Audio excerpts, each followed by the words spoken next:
life support. Basic life support program. Which is gonna run for half day. Kaya natin yan virtually, no? So the first phase, I'm gonna do lectures, and on the second phase, I will do demo. And on the third phase is we will have our exam. So while having exam, you will be there will be some sort of an audiovisual show from Ashi.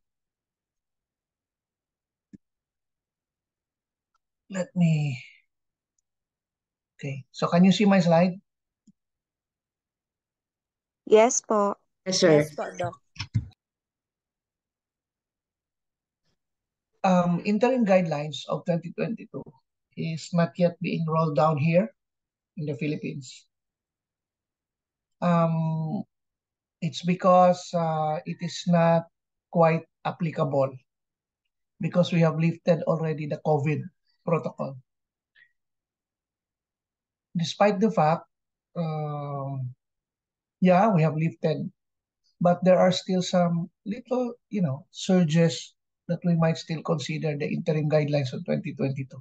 Kasi when American Heart Association releases a publication, for example, makita niyo sa slide ko, 2020 siya, ito yung mga new guidelines nila, no? Ginawa to mga 2018, 2019. Kaya nang na-release ang 2020, no mention of COVID, nothing about COVID, no? Kaya magulat kayo, 2020 tapos walang COVID. It is because 2018, 2019 ginawa yung book. But nang time na ang COVID was creating surges, nag-release sila ng some sort of an insert lang. Anong gawin natin bago mag-compress, until they came up with the interim guidelines of 2022. So, ang tuturo namin is 2022 interim guidelines despite na na-lift na ang COVID.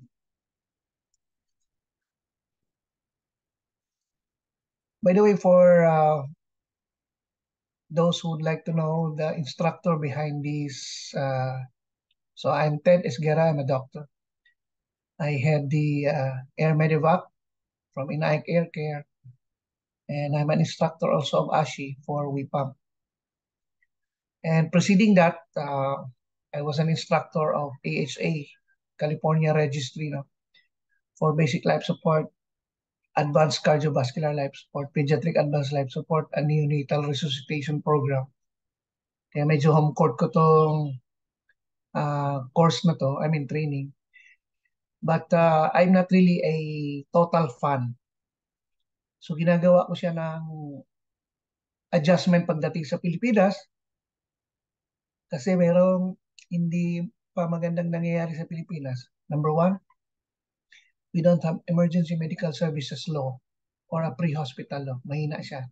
Despite the fact, marami tayong EMTs, pero wala siyang saktong batas. So, hindi tayo uniform when it comes to pre-hospital care provision dito sa bansa natin. Number two, kumukuha ako ng standards from others, not only AHA. Sinisilip ko rin yung American Red Cross, Singapore KBA, tapos yung Disaster Tech Lab in Netherlands. Kasi I've been interacting with other teams. Just a few days ago, I came from Europe, galing ako sa Netherlands, Morocco dahil lindol doon, tapos Ukraine one day para sa mga firefighters doon. And then went to France, Belgium, and then pagdating sa Netherlands, I met the team there sa Disaster Tech Lab. So I'm using quite a number of standards.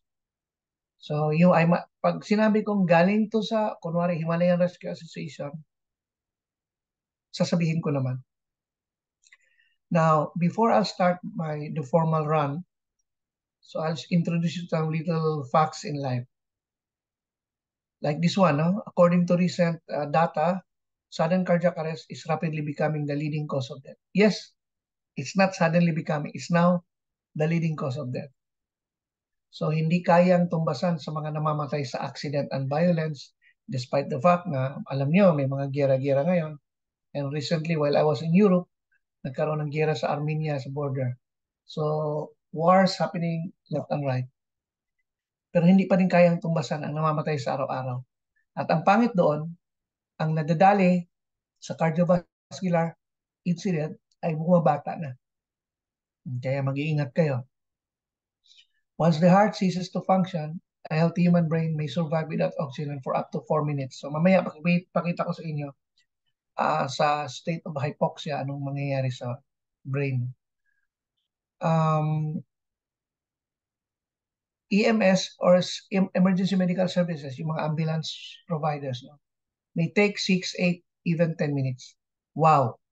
Sa ibang bansa, 6, 8, 10. Sa Pilipinas, baka makarinig ka na ng jingle bells or kumakanta ni si Jose Marichan, wala pang ambulansya dumadating. And during those critical minutes, kailangan meron tayong intervention like providing compression para kahit papano may buying time ka.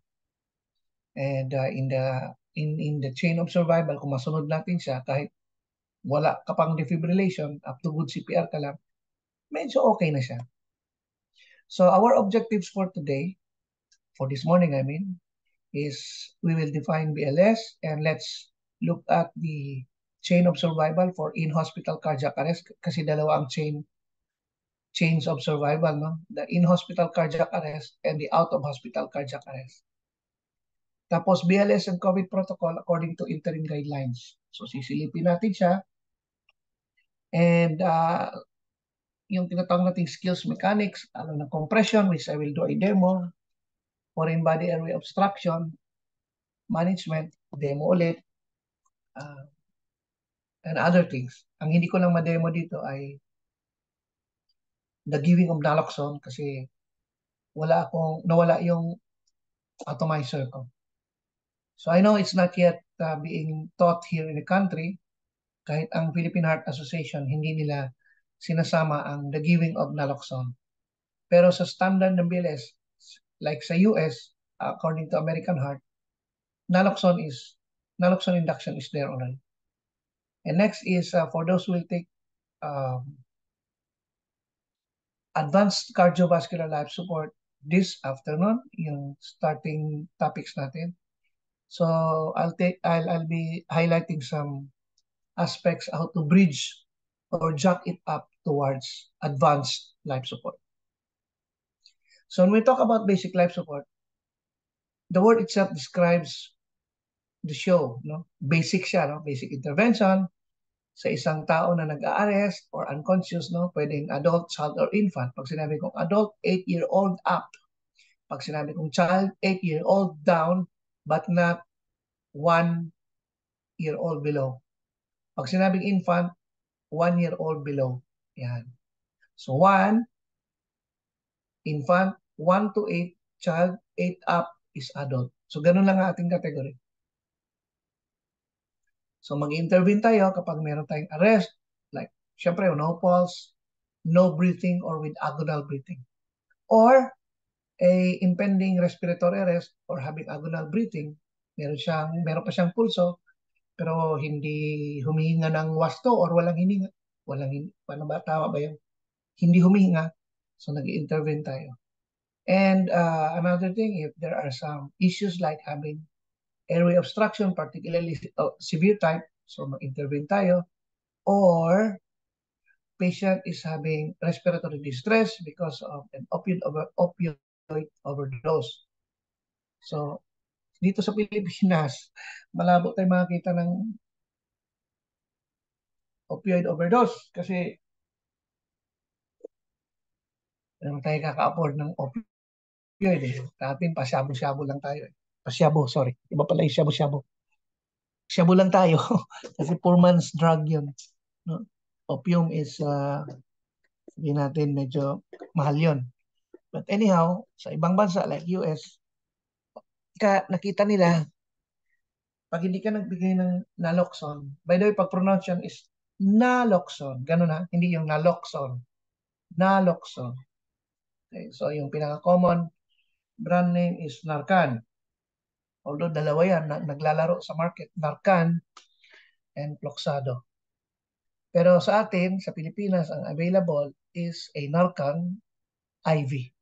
Kita niya na hindi siya pwedeng ibigay kasi hindi na siya basic. Oras na mag-IV ka na, meron ka ng pangtusok sa tao, mag-advance ka na.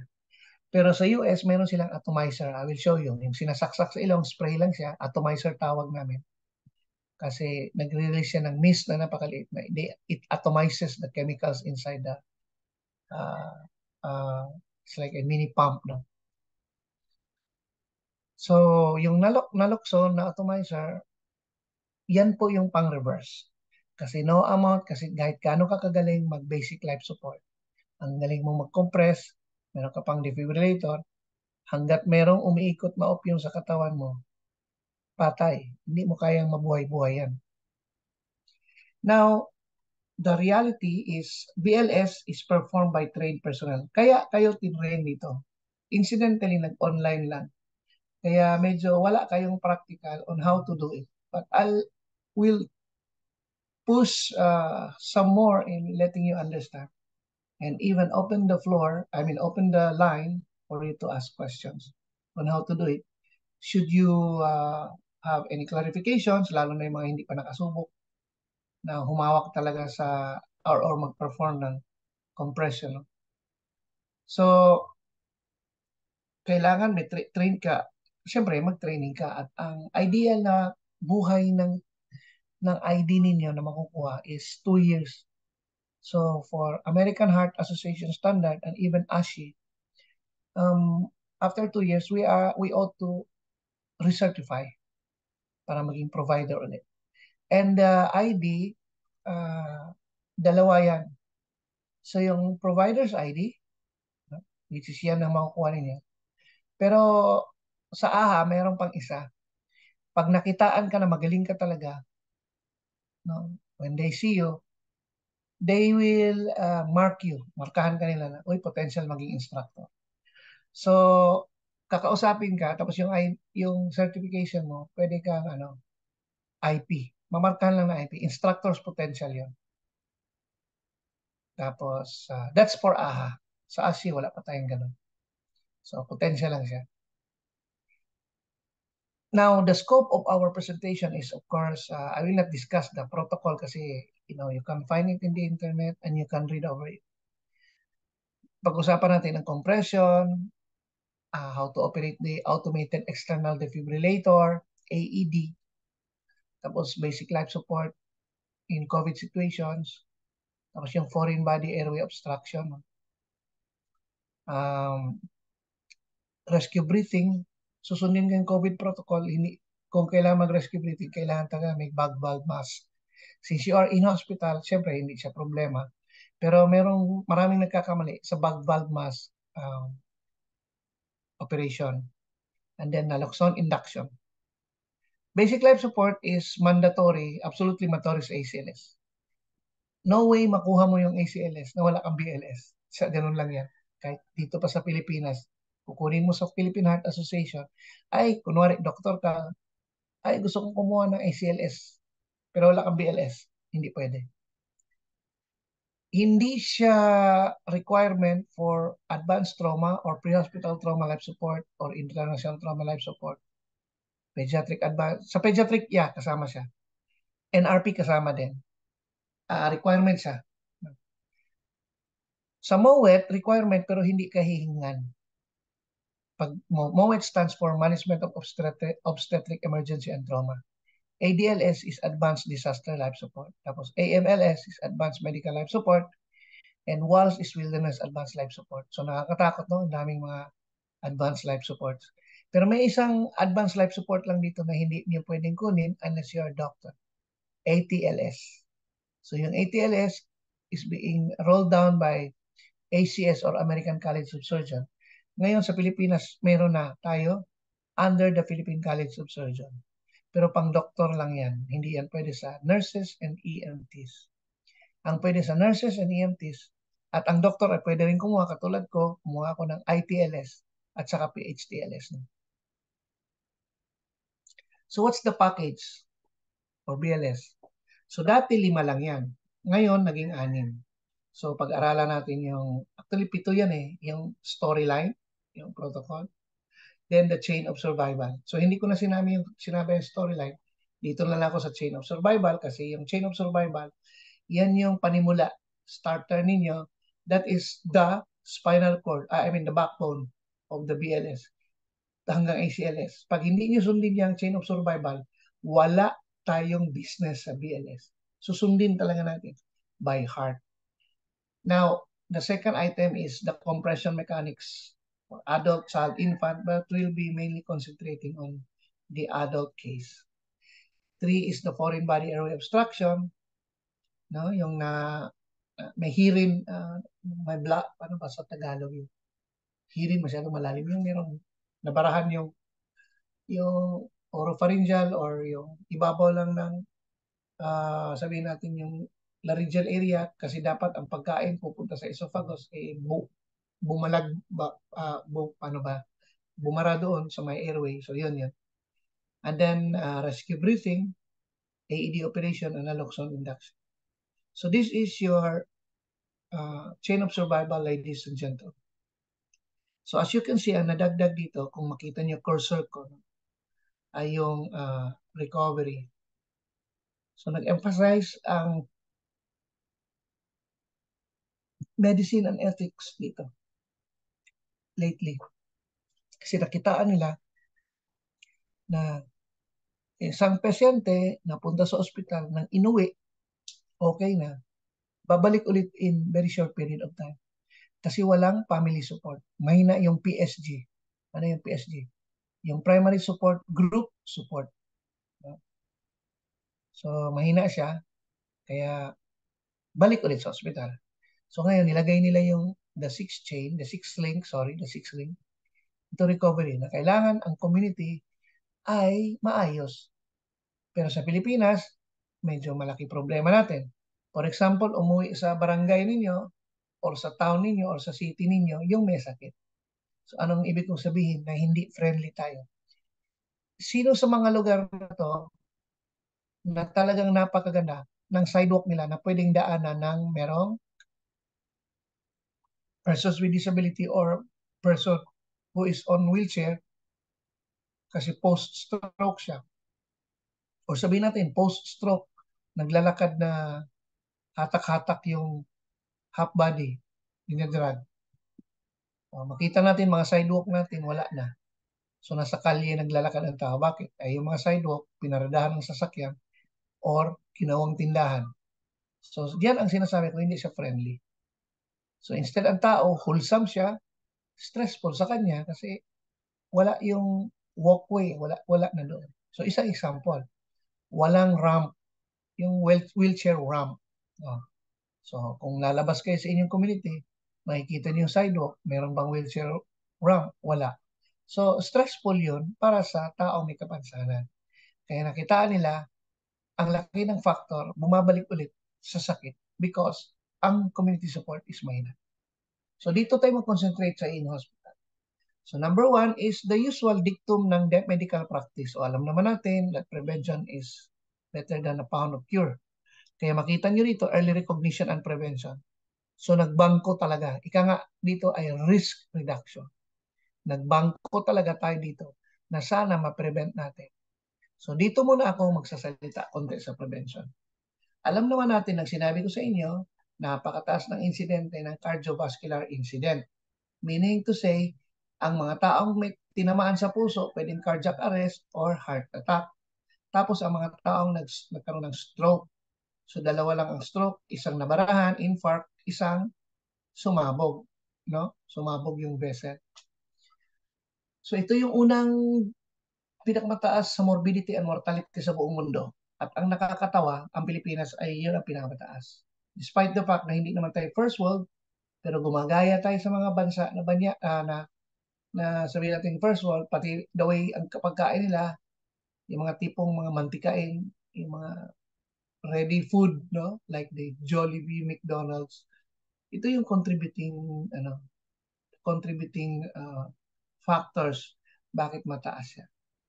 So ngayon dahil post-COVID, bumabawi ang tao, stressful ang environment.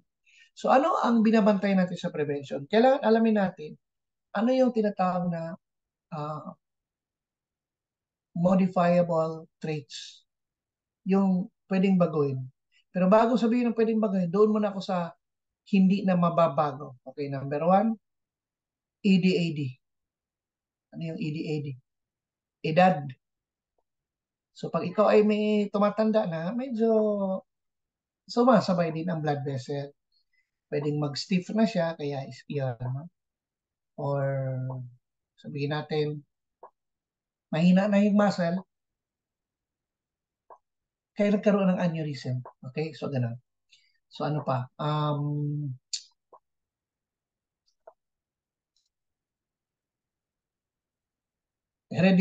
Hereditary, sorry.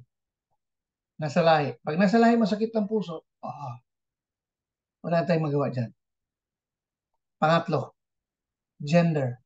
Nakita nila na ang lalaki, male, ay mataas ang insidente ng myocardial infarction or pagbabara sa puso over sa babae. It's probably because um,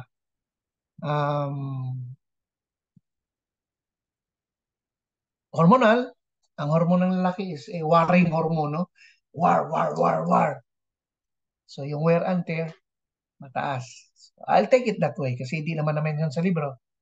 Pero anthropologically speaking, the hormone of the man is a warring hormone. Gusto yung gera, gano'n.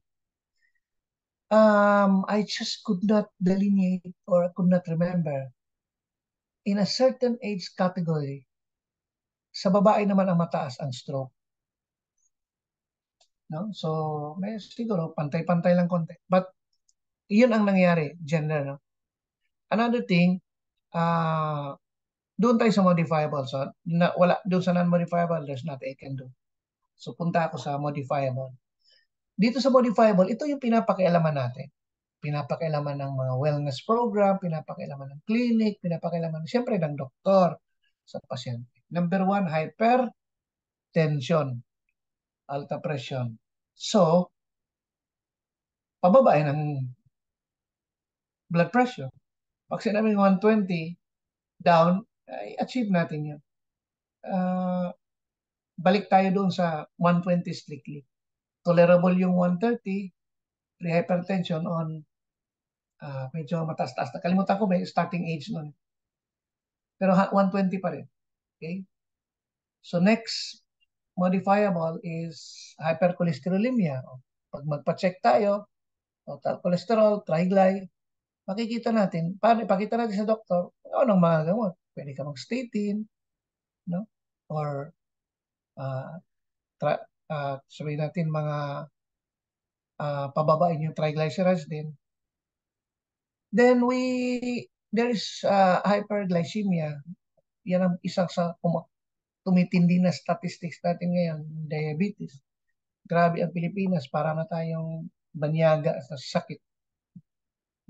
So, pababain natin ang sugar. Then we have sedentary lifestyle. Susnak ko. Medyo sakit yan ng mga henerasyon ngayon. Mas gusto nila nakaupo, nagkukuyako yung ano, kasi easy na kasi ang life. Eh. Hindi katulad nung panahon ko, like for example, nung nag-aaral ako, libro talaga. Eh ngayon, mga tao nag-aaral iPad. And they can even study kung anong forma nila, no? Ako hindi kasi kailangan pumorma sa library. Kailangan talaga nakaupo kasi magbabasa ng libro. So magbubuhat ka ng sakatotak ng libro. Naalala ko na medical student ako. Siyempre, nag-exercise ka na rin sa ganun dahil mabibigat yung libro. No? So, hindi ko naman ina-undermine, no? I hope you won't misinterpret me. But there's really a big story with the generation today. Nakapanood nga ako sa isang social media na tinanong, no? Mga general information. Nakakalungkot na medyo maraming walang alam sa ganun. Because things are easy and TikTok na yung generation ngayon. So, bumababaw yung. Tapos, lately, when I was in Europe, there was a talk about this psychiatrist, psychiatrist, psychologist guy, and the malady of the new normal. So tinignan nila.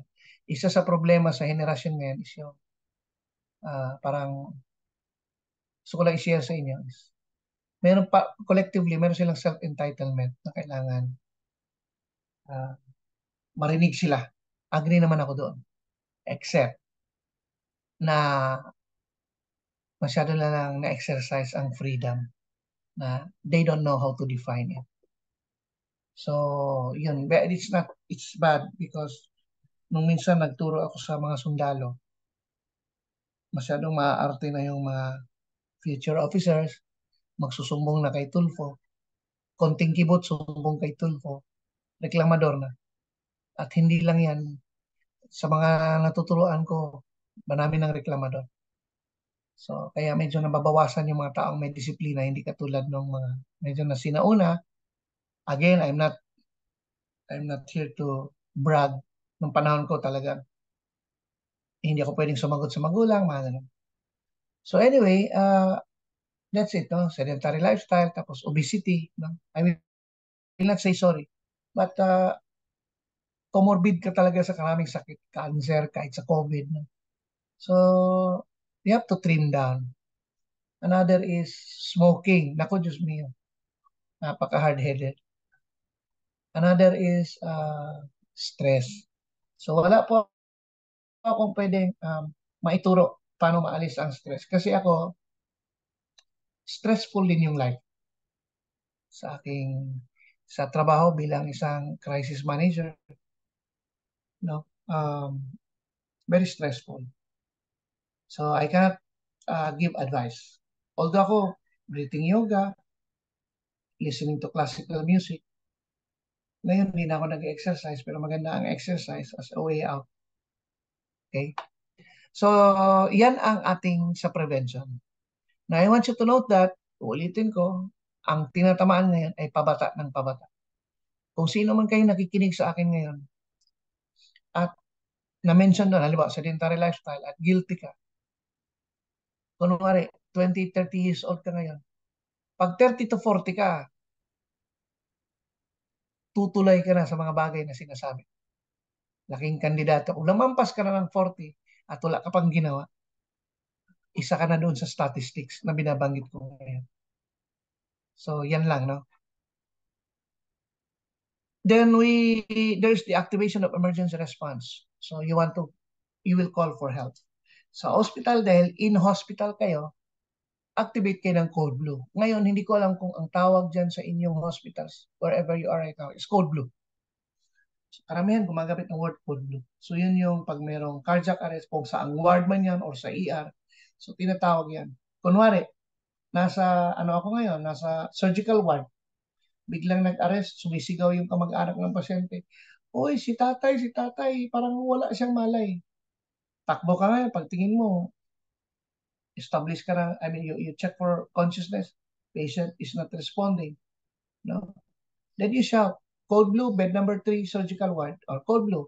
So yung na-station, a-announce siya sa PA. Code Blue, bed number 3, surgical ward. Code Blue, bed number 3, surgical ward. So, habang doon, minamanis natin, nagsi-CPR tayo. Yung mga member ng Code Blue team, I will discuss it sa ACLS, ang breakdown nun, ay tatakbo kahit saan ka man. Nasa anesthesia ka, nasa psychiatric ward ka,